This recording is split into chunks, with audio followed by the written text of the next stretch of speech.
Hello students, स्वागत है आपका pi classes bye Sachin Malik में। आज का हमारा topic class 9th worksheet number 36। इस वर्कशीट का टॉपिक है एरिया एंड पेरीमीटर, क्षेत्रफल एवं परिमाप। देखो, कुछ शेप्स हम पहले से ही जानते हैं, जैसे आयत, वर्ग, है ना, रेक्टेंगल, ट्राइंगल, क्वाड्रिलेटरल, इनको हम पहले से ही जानते हैं। तो हम इस वर्कशीट में क्षेत्रफल और परिमाप क्या होते हैं, मेनली त्रिभुज के। त्रिभुज भी कौन सा, जिसका आधार और ऊंचाई हमें पता हो, बेस और हाइट हमें पता हो। पिछली बार की तरह इस वर्कशीट को भी मैंने हिंदी की वर्कशीट लेकर ही समझाया है, लेकिन उसमें मैंने दोनों ही भाषाओं में बोला है। तो इंग्लिश वाले बच्चे अपनी इंग्लिश की वर्कशीट सामने रखें, आपको भी अच्छे से समझ में आएगा। आइए देखते हैं वर्कशीट नंबर 36 का सॉल्यूशन। बच्चों, आज की हमारी वर्कशीट नंबर 36 है। क्या है इसका टॉपिक? क्षेत्रफल और परिमाप, इंग्लिश में बोलेंगे तो एरिया एंड पेरीमीटर। इसके लिए देखो, हम छोटी क्लासेस में जानती हैं कि वर्ग क्या होता है, आयत, त्रिभुज, चतुर्भुज यानी स्क्वायर। वर्ग यानी स्क्वायर, आयत यानी रेक्टेंगल, त्रिभुज यानी ट्राइंगल और चतुर्भुज यानी क्वाड्रिलेटरल। हमें पता है, पहचानते हैं हम उनको, हम देखते ही पहचान लेंगे कि ये हमारे पास क्या होते हैं। ठीक है, तो अब हमें इसमें पढ़ना है एरिया एंड पेरीमीटर। एरिया क्या होता है, मान लो हमने एक आयत बना ली या रेक्टेंगल बना ली, ये थी हमारी रेक्टेंगल। तो एरिया क्या होता था? एरिया होता था इसके अंदर का सारा, जो भी इसने जगह ये घेर ली है, ये सारा अगर तुम फिल कर दो तो this is area of rectangle, यानी क्षेत्रफल। एरिया यानी क्षेत्रफल। ठीक है, ये तो हमारा होता था एरिया। तो एरिया का फार्मूला क्या था रेक्टेंगल का? ये था लंबाई गुणा चौड़ाई, यानी L गुणा B। ठीक है, ये बन गया। अब हम पढ़ते हैं कि पेरीमीटर क्या होता था। अब देखो, पेरीमीटर, ये हमारा रेक्टेंगल है, तो पेरीमीटर क्या होता था?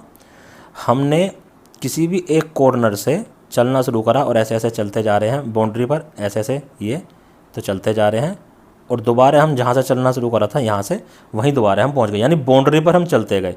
तो बाउंड्री की जो लंबाई है ना, ये पूरी यहाँ से यहाँ तक, फिर ये और फिर ये, इसको हम बोलते हैं परिमाप या पेरीमीटर ऑफ रेक्टेंगल। रेक्टेंगल का नहीं, किसी भी शेप का पेरीमीटर यही होता है जो उसकी बाउंड्री की लंबाई होती है।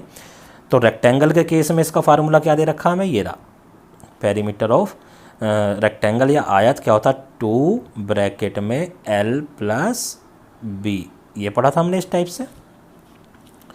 ठीक है ना, ये पुरानी क्लासेस में हम पढ़ चुके हैं, और इनके कुछ ना कुछ हमारे पास क्या होते हैं, मात्रक भी होते हैं, जैसे मीटर, सेंटीमीटर। तो एरिया हमेशा वर्ग सेंटीमीटर में निकलता है, और परिमाप हमेशा सेंटीमीटर, मीटर, यानी जिसमें हमारी लंबाई चौड़ाई दे रखी होती है उसी में। बस ये ध्यान रखना, एरिया जो होता है हमारा वर्ग सेंटीमीटर में होता है, क्योंकि उसमें लंबाई और चौड़ाई गुणा हो रही हैं, वहाँ पे गुणा होती हैं। जब तो 1 सेंटीमीटर लंबाई का, 1 सेंटीमीटर चौड़ाई का, तो सेंटीमीटर गुणा सेंटीमीटर क्या हो जाता था, वर्ग सेंटीमीटर। इसी टाइप से त्रिभुज का क्षेत्रफल, कौन सा त्रिभुज? जिसकी आधार और ऊंचाई दे रखी हो, तो उसका फार्मूला क्या होता था हमारे पास, 1/2 आधार गुणा ऊंचाई, या 1/2 बेस इंटू हाइट, 1/2 BH। ये भी हमने पढ़ा हुआ कई जगह कि area of triangle is equal to 1/2 BH। तो ये कब होता है? जब हमें बेस और हाइट पता हो। जैसे ये हमें ट्राइंगल है, ये कैसा, राइट एंगल ट्राइंगल, यानी समकोण त्रिभुज, इसमें ये एंगल हमारा 90 डिग्री का। तो नीचे वाली वैल्यू क्या है, ये हमारा बेस कह लो इसको, या आधार कह लो, और ये जो स्टैंडिंग है ये क्या होता था हमारे पास, परपेंडिकुलर, या हाइट भी कह सकते हैं हम इसको, हाइट कह लो या ऊंचाई कह लो। और जो तिरछी लाइन होती थी, ये होती थी हमारे पास कर्ण या हाइपोटेन्यूज। तो इसमें भी 1/2 आधार गुणा ऊंचाई हमारा फार्मूला ये लग गया, 1/2 आधार यानी कि BC और ऊंचाई यानी कि AB। ठीक है, इन्होंने आगे पीछे लिख लिया, मल्टीप्लाई में हमारा इस चीज़ से कोई फ़र्क नहीं पड़ता है। तो इस तरह से हम आसानी से निकाल सकते हैं किसी भी त्रिभुज का क्षेत्रफल, अगर हमें उसका बेस पता है और उसकी अगर हमें हाइट पता है। अब देखो, यहाँ पर कह रहा है ये वाला ट्राइंगल, अब ये जो है क्या दे रखा है, DEF, और इसकी प्रत्येक भुजा 10 सेंटीमीटर है, यानी कैसा है, समबाहु त्रिभुज, यानी इक्विलैटरल ट्राइंगल है। अब दोनों जो मैं बताने वाला हूँ इनको बड़े ध्यान से समझना, क्योंकि इन दोनों के जैसे ही क्वेश्चन स्वयं करो या ट्राई योरसेल्फ में दे रखे हैं, इसलिए मैं उनको अब नहीं समझाऊंगा। मैं सिर्फ ये 2 एग्जाम्पल ही तुम्हें डिटेल में बताने वाला हूँ। देखो, ये हमें फिगर आराम से दे रखी है। तो हम इसमें क्या करते हैं, जो डी से परपेंडिकुलर गिराया गया, ये इसको हम परपेंडिकुलर बोलते हैं लंब, ये सामने वाली भुजा को दो भागों में बांट देता है। तो सारी 10-10 हैं, तो सामने वाली भुजा को दो भागों में बांट दिया, तो इधर भी 5 आ गया और इधर भी 5 आ गया। तो कहने का मतलब है हमें ये साइड पता है, ये साइड पता है, हमें ऊंचाई नहीं पता। तो इसमें पाइथागोरस थ्योरम लग जाएगी आराम से इस ट्रायंगल में। कौन से वाले ट्रायंगल में लगाएंगे हम? इस वाले भाई, ये जो है, ये इसका आधार है, ये ऊंचाई है और ये कर्ण है। तो क्या फार्मूला होता था हमारे पास? देखो, जो इन्होंने बना रखा उसे छोड़ो, इन्होंने तो डायरेक्ट लिख दिया है, मैं आपको बताता हूँ। कर्ण का वर्ग, कर्ण क्या है यहाँ पे? डी ई, ठीक है, यानी डी ई का वर्ग या डी ई का स्क्वायर इज इक्वल टू, ये है ई जी आधार है यहाँ पर, ई जी का स्क्वायर प्लस डी जी का स्क्वायर, ये है हमारे पास। और डी जी हमें पता नहीं है, ठीक है ना, डी जी हम जो है वो हमको पता नहीं है, तो डी जी का स्क्वायर हमने लिख दिया।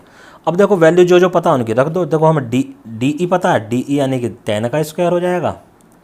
हमें ई जी पता है, ई जी यानी 5 का स्क्वायर हो जाएगा, और plus D G as it is रहेगा, ठीक है। अब ये देखो, हमें तो डी जी की वैल्यू निकालनी है, तो ये इधर चला गया, तो यही इन्होंने कर रखा है। नहीं तो डी जी का स्क्वायर क्या आ रहा है? डी जी का स्क्वायर आ रहा है 10 का स्क्वायर माइनस 5 का स्क्वायर। देखो, अब हम इनके पास आ जाते हैं, ये आ गया, दूसरी साइड ले जाएंगे तो 10 का स्क्वायर माइनस 5 का स्क्वायर, यानी 100 माइनस 25। तो डी जी स्क्वायर आ गया कितना? 75। अब अगर इधर से मैं स्क्वायर हटाऊंगा, देखो, अगर डी जी के ऊपर से स्क्वायर हटाऊंगा तो क्या लग जाएगा? √75। √75 को मैं क्या लिख सकता हूँ? 25 × 3, ठीक है। अब देखो, ये जो 25 है, इसका तो स्क्वायर रूट निकल सकता है क्या? 5, और √3 का नहीं निकलेगा, तो ये क्या बन गया? 5√3 बन गया। देखो, ये इधर हमें दे भी रखा है, ये 5√3 सेंटीमीटर हमारे पास डी जी की लंबाई आ गई। तो अब हम इस त्रिभुज का क्षेत्रफल यानी इस ट्राइंगल का हम निकाल सकते हैं। क्यों? क्योंकि हमें बेस पता है। बेस क्या है? ये पूरा, यानी कि 10, और हाइट अब हमें पता चल गई 5√3। तो 1/2 बेस यानी ई एफ इंटू हाइट यानी डी जी। तो 1/2 10 और 5√3। तो 2 से ये 10 कट गया, 5 आ गया। अब 5 को 5√3 से मल्टीप्लाई करूँगा तो 25√3 सेंटीमीटर स्क्वायर। √3 की वैल्यू हमें रखने की कोई ख़ास ज़रूरत नहीं है। तो ये तो वो था जब इक्विलेटरल ट्रायंगल दे रखा हो, यानी समबाहु त्रिभुज दे रखा हो। ऐसा ही होता है सेम टू सेम जब हमें समद्विबाहु त्रिभुज दे रखा हो, ठीक है ना। जब समद्विबाहु त्रिभुज हमें दे रखा होगा तब भी हम ऐसे ही करेंगे, क्योंकि समद्विबाहु त्रिभुज में जो इक्वल साइड्स हैं वो ये वाली होती हैं, और इनके बीच में से जो हम परपेंडिकुलर डालते हैं वो सामने वाली साइड को 2 इक्वल पार्ट में डिवाइड कर देता है। यानी अगर ये 8 थी तो इधर भी 4 आ गया और इधर भी 4 आ गया। तो अब इधर भी हम पहले वाले क्वेश्चन की तरह क्या लगाएंगे? पाइथागोरस थ्योरम लगाएंगे। तो वहाँ पर यहाँ 10 था और यहाँ पर क्या था? 5। तो क्या बन गया था इनमें? 10 का स्क्वायर माइनस 5 का स्क्वायर। तो यहाँ क्या बन जाएगा? 5 का स्क्वायर माइनस 4 का स्क्वायर। अगर हम पी एस की वैल्यू निकालते हैं, क्योंकि हमें पी एस तो चाहिए, हाइट तो हमें चाहिए, बेस तो हमारे पास है। तो देखो, ये बन गया हमारे पास 5 का स्क्वायर माइनस 4 का स्क्वायर, यानी 25 माइनस 16 इज इक्वल टू 9। ये किसकी वैल्यू आ गई? तो पी एस स्क्वायर आ गया 9। यहाँ से हम अगर स्क्वायर हटाएंगे तो इधर हमारा क्या लग जाएगा? रूट, और √9 क्या होता है? 3। तो पी एस की वैल्यू हमारे पास आ गई 3 सेंटीमीटर, ठीक है। अब वही 1/2 आधार गुणा ऊंचाई। आधार क्या है? Q R. देखो, ये क्यू आर है आधार, और ऊंचाई क्या है? P S. तो वही रख दी 1/2 क्यू आर गुणा पी एस। तो क्यू आर की वैल्यू 4 और उसकी वैल्यू 3। तो 2 से इसको काट दो, 4 आ गया, 4 3 जा 12 सेंटीमीटर स्क्वायर। इसका हमारा आंसर आ गया, ठीक है। तो ये हमने कौन से सीखे? इक्विलेटरल ट्रायंगल, आइसोस्केल ट्रायंगल। अभी एक ट्रायंगल और होता है हमारे पास, कौन सा? स्केलेन, जिसकी तीनों साइड इक्वल नहीं होती।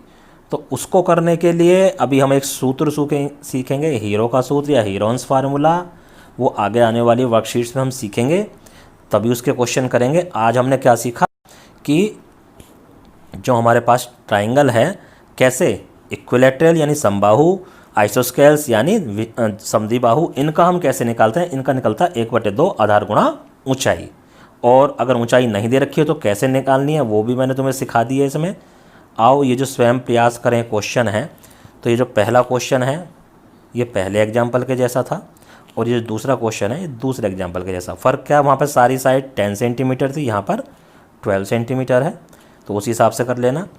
दूसरे क्वेश्चन में वहाँ पर इक्वल साइड जो थी वो 5 सेंटीमीटर थी, यहाँ पर क्या है 10 सेंटीमीटर है। और तीसरी भुजा यानी बेस वहाँ पर 8 सेंटीमीटर थी और यहाँ पर हमारी 16 सेंटीमीटर है। तो बिल्कुल सेम टू सेम उन्हीं के जैसे ये दोनों क्वेश्चन आपको करने हैं। अब आपको क्या करना है, ये दोनों क्वेश्चन आपको अपनी कॉपी में करने हैं और अपने टीचर को उसकी फ़ोटो खींचकर व्हाट्सएप पर भेजनी है ताकि वो उनको चेक कर सकें। धन्यवाद।